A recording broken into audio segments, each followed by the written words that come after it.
Sa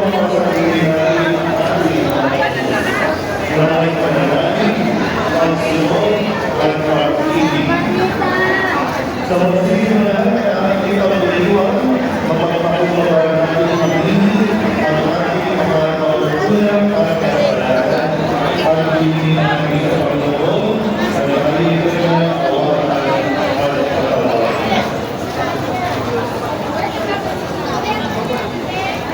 Kung gusto sa Nazareno, ikaw ang nagawa ng Diyos ang pag-ibig, Panginoon, kawalan. Panginoon, Kung Jesus Nazareno, ikaw ay nagiging sa maraming hirap at kamatayan sa puso,